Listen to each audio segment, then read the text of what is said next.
ह्या महोत्सवाला आलेलो आहे. माझे अनेक चित्रपट इथं दाखवले गेले.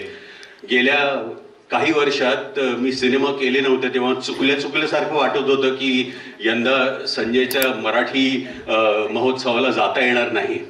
पण यावर्षी माझा सिनेमा आहे क्रांतिज्योती विद्यालय, त्यामुळे पुन्हा एकदा माझी इथे वर्णी लागली. याचा मला आनंद आहे. आणि सगळ्यात महत्त्वाची गोष्ट म्हणजे संजयनी इतक्या निस्वार्थीपणे आणि इतक्या प्रेमाने मराठी कलाकारांचं दरवर्षी कौतुक केलेलं आहे. आम्हा कलाकारांना देखील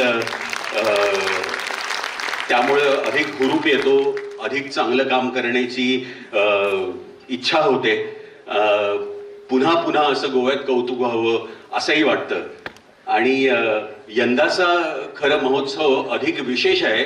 याचं कारण असं की ह्या सगळ्या महोत्सवांमध्ये आयोजन केल्यानंतर आत्ता यंदा जो ओपनिंग फिल्म आहे बंडखोर, याचा निर्माता देखील संजय आहे. आपण संजयच्या या प्रयत्नाला मनपूर्वक त्याचं कौतुक करूया.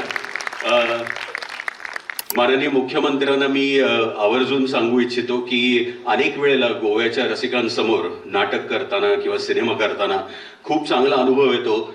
आणि आमचे मित्र विजय केंकरे म्हणतात तसं की नाटक पाहिल्यानंतर गोव्यातले प्रेक्षक असं म्हणतात, काय नाटक. तर हा कौतुकाचा भाग आहे आणि असं तो नाहीये. तर या प्रेक्षकांच्या समोर यंदा पुन्हा एकदा 25 निवडक सिनेमांचा महोत्सव इथं होणार आहे. अधिकाधिक प्रेक्षकांनी याचा आस्वाद घ्यावा अशी विनंती आहे.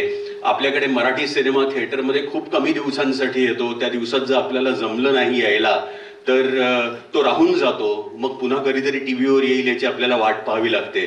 पण संजयनी 15 वर्ष हा महोत्सव इथं आयोजित करून गोव्यातल्या प्रेक्षकांसाठी खरं तर ही पर्वणी सातत्यानं चालू ठेवलेली आहे. यंदा देखील ह्या 25 सिनेमांचा, विशेष सिनेमांचा तुम्ही आस्वाद घ्यावा असं आवाहन करतो आणि थांबतो.